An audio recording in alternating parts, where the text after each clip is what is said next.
A Netflix acabou de tomar possivelmente uma das decisões mais importantes que ela tomou recentemente e é uma decisão muito interessante para o espectador que já paga a Netflix porque ela está tentando claramente agregar cada vez mais a assinatura que, convenhamos, está cada vez mais cara. Então hoje eu queria falar a respeito dos eventos ao vivo, em especial do evento envolvendo o Jake Paul e o Mike Tyson. Então, vamos lá!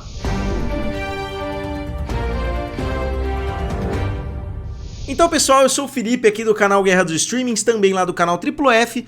Vocês sabem que a Netflix não é famosa por transmissões ao vivo, na verdade ela está engatinhando ainda nessas transmissões. Eles começaram em 2023, em março de 2023, com a primeira apresentação ao vivo, que foi justamente o stand-up do Chris Rock. Então o Chris Rock fez uma apresentação ao vivo, depois eles fizeram alguns outros shows de comédia, depois eles fizeram alguns outros eventos. Na semana passada a gente teve o Netflix Slam, ou Slam, como eles falam lá nos Estados Unidos, que foi um evento esportivo muito legal entre o Rafael Nadal e o Carlos Alcaraz. O Rafael Nadal é vencedor de 22 prêmios de Grand Slam, principalmente em Roland Garros no tênis, e o Carlos Alcaraz é a nova geração, é o melhor da nova geração juntamente com o Jannik Sinner. Eu jogo tênis, eu acompanho bastante a carreira do Carlos Alcaraz. Ele não tá no melhor momento, mas ele já ganhou o Wimbledon e o US Open, que são dois dos meus Grand Slams favoritos, pelo menos. E foi um evento que, obviamente, eu assisti. Não foi um jogo sensacional entre as duas estrelas, foi um jogo bem morno, na verdade. Eles pareciam bastante incomodados com a quadra não parecia ser tão boa, a transmissão também não foi sensacional. Eu diria que as transmissões esportivas normais são muito melhores na média, mas isso tudo mostra o desejo da Netflix de entrar nesse mundo dos esportes, só que de uma forma um pouquinho diferente, não só no mundo dos esportes, como no mundo de transmissões ao vivo. E vocês vão se lembrar, eu falei acho que cerca de um mês atrás a respeito do negócio que a Netflix fez com a WWE no valor de 5 bilhões de dólares, que também é um investimento em conteúdo ao vivo. E agora eles fizeram um dos negócios mais interessantes, possivelmente mais arriscados, que é uma luta entre o Mike Tyson e o Jake Paul. Caso vocês não saibam, Mike Tyson, eu acho que todo mundo conhece,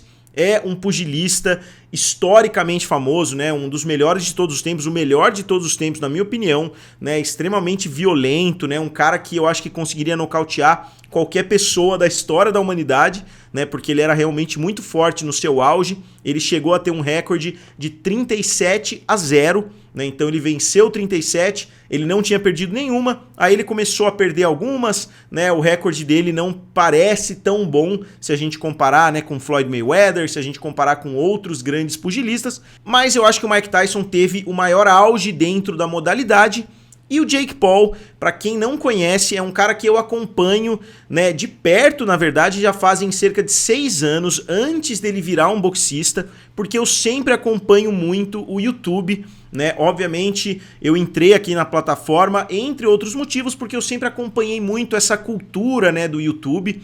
Então, o Jake Paul e o Logan Paul, por um período, dominaram completamente o YouTube norte-americano. Lá é interessante, que a gente vê os grandes YouTubers antes dos dois. Provavelmente era o PewDiePie, que dominava ali a plataforma. Ele teve um período de renascença depois, mas os dois lá por meados de 2017, 2016, eles lançavam vídeos diariamente, fazendo 10 milhões, 15 milhões, 20 milhões, vídeos normais ali chegavam em 40 milhões, 50 milhões, então eles eram, digamos assim, o MrBeast antes do MrBeast, só que obviamente o MrBeast pegou isso e elevou a um patamar muito mais alto.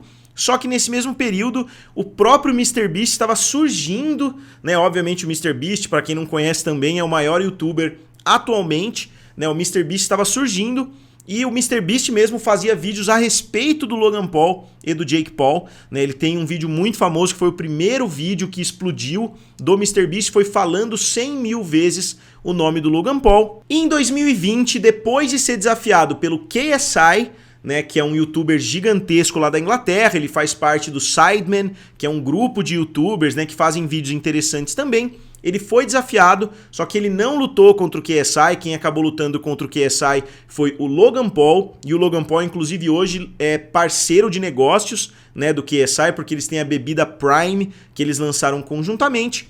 O Jake Paul, ele entrou na carreira de forma muito mais, né, profunda do que o próprio irmão, e ele já ganhou muitas lutas, ele tem hoje um recorde de 9-1, ele perdeu somente do Tommy Fury, que pra quem não conhece, ele é irmão do Tyson Fury, né, mas eu também não vou entrar em muitos detalhes, só que os dois, né, o Mike Tyson, ele lutou em 2020, ele teve um pay-per-view de mais de 1 milhão de pessoas comprando pay-per-view, ele tem pay-per-views na década de 90, batendo a marca de 1 milhão, e tem pay-per-view em 2020, batendo a marca de 1 milhão, então ele tem uma relevância enorme aí de mais de 30 anos como um grande sucesso, e eu acho uma decisão relativamente estranha, né, de uma luta como essa ir pra Netflix.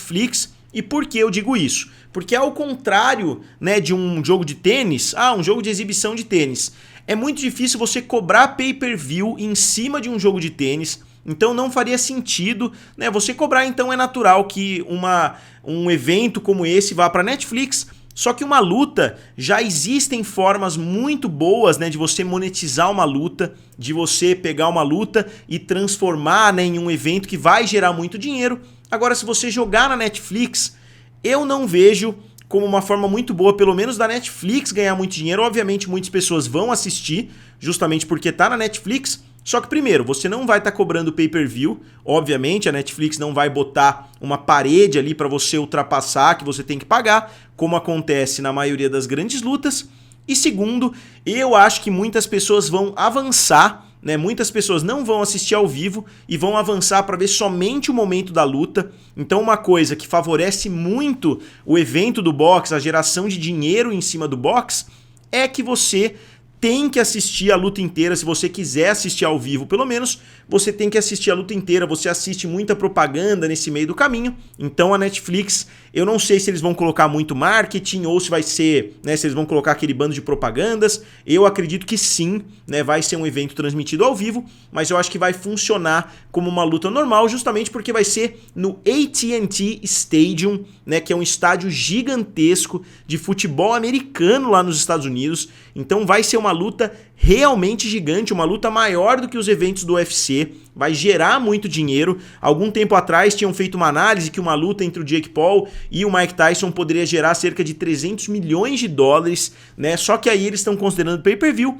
e obviamente não foi revelado quanto a Netflix vai gastar com isso, né? O quanto a Netflix vai pagar para cada um dos dois. A única coisa que foi reportada é que o valor que os dois vão receber é bem semelhante. Então não é que o Mike Tyson vai ganhar um valor muito maior e o Jake Paul vai ganhar um valor muito menor. Os dois vão receber valores semelhantes, mesmo que, na minha opinião, o Mike Tyson ainda seja mais relevante do que o Jake Paul, e os números mostram isso porque o maior pay-per-view do Jake Paul foi 500 mil, né, espectadores, enquanto o Mike Tyson em 2020 fez 1,2 milhão de espectadores. Então eu diria que o Mike Tyson poderia ter negociado um pouco melhor de repente, só que eu acho que como o Jake Paul vai fazer mais marketing, ele vai dedicar mais tempo, né, eu acho, para vender a luta, eu acredito que seja justo uma divisão igual. Só que fica a pergunta, quanto cada um deles vai ganhar?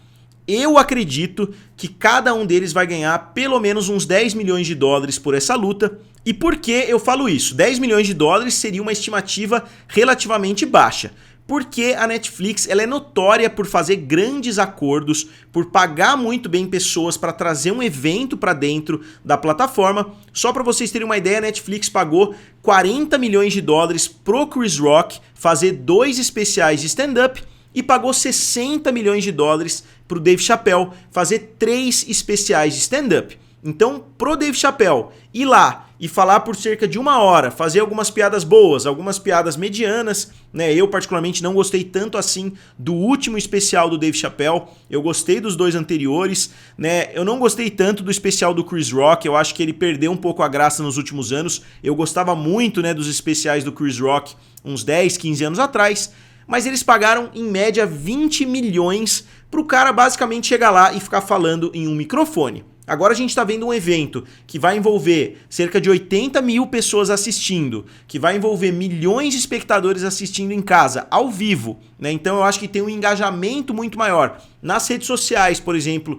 do que um stand-up, né? Tem um engajamento muito maior de todas as formas. Eu acho que as pessoas vão querer muito mais ficar até de madrugada para assistir uma luta como essa. Então, considerando tudo isso, eu nem acharia injusto, né, que eles recebessem um valor como esse. Eu acho que seria até na casa dos 20, 25 milhões para cada um, ainda seria um valor aceitável, considerando que eles estão vendendo ingressos, né, considerando que tem muita coisa envolvida, tem muita propaganda. Num show de stand-up, por exemplo, você não coloca propaganda de cerveja, propaganda de energético, propaganda de várias coisas diferentes. Então eu acho que o potencial de lucro, né, nem contando a parte da Netflix, né, eu estou considerando a luta como um show de stand-up, por exemplo, mas se a gente considerar todo o potencial de lucro em termos de propaganda, eu acredito que eles consigam gerar muito dinheiro com isso. Né? Lembrando que o Adam Sandler foi o ator mais bem pago de 2023, basicamente fazendo filmes para Netflix.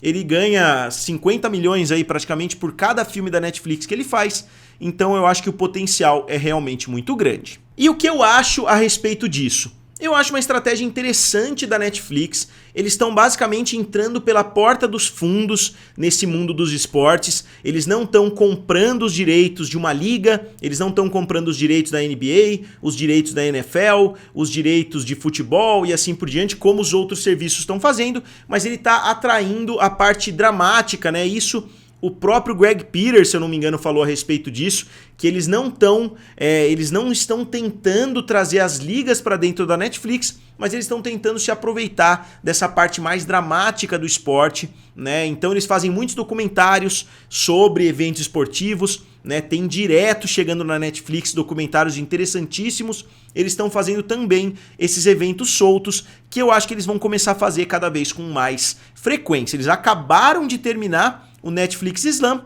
e eles já decidiram fazer essa luta. Quem sabe, né, uma coisa não estava meio atrelada à outra, quem sabe eles já não tinham começado as negociações, só que estavam esperando para ver o resultado, como que ia ser, né, esse evento, que é um evento muito menor. O Carlos Alcaraz e o Rafael Nadal receberam, né, próximo de $1 milhão, eles estão falando, pelo menos na mídia, ou mais de $1 milhão pelo jogo que eles fizeram lá em Las Vegas. Né? Então eu acho que para uma luta esse valor vai ser muito mais alto, porque os jogadores de tênis jogam muito mais vezes por ano, né? Não tem toda aquela monetização, como eu falei, em volta de um jogo de tênis que tem em uma luta de boxe.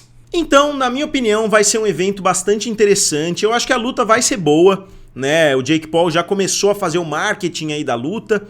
Eu acho o Mike Tyson um cara sensacional até hoje, ele ainda luta muito bem. É difícil prever, né? O Jake Paul e o Mike Tyson têm idades completamente diferentes. O Jake Paul deve estar chegando agora aos 30 anos, enquanto o Mike Tyson está chegando nos 60, né? Mas eu acho que a diferença de habilidade é grande o suficiente para gerar uma luta equilibrada, mais ou menos nos moldes Popó contra o Whindersson Nunes, né? Só que o Mike Tyson é maior, é mais forte, né? É mais rápido, na minha opinião, do que o Popó. E eu acho que o Jake Paul e o Whindersson Nunes têm tamanhos semelhantes. Seria uma luta interessante no futuro, apesar de eu achar que o Jake Paul ganharia facilmente, né, do Whindersson Nunes a essa altura. Né? Mas eu gostaria de saber de vocês, o que vocês acham desse evento, né? Eu fiz um vídeo a respeito porque mistura muitas coisas interessantes, mistura, né, essa história do YouTube que eu gosto bastante, né, esse avanço das grandes personalidades no YouTube. Eu gosto bastante de boxe também, obviamente tem a ver com o serviço de streaming que é a Netflix, então é um assunto que eu sei que não vai trazer tantas views aqui para o canal, mas que não tinha como eu recusar falar a respeito. Eu poderia falar por umas 2 horas aqui a respeito das lutas do Mike Tyson, das lutas do Jake Paul, né, contra o Ben Askren, contra o Tyron Woodley, né, contra o próprio Tommy Fury e assim por diante, mas se vocês quiserem isso fica para um vídeo futuro. Então, como sempre, eu gostaria de saber de vocês, digam aqui nos comentários, curtam o vídeo e se inscrevam no canal. Valeu e nos vemos em breve.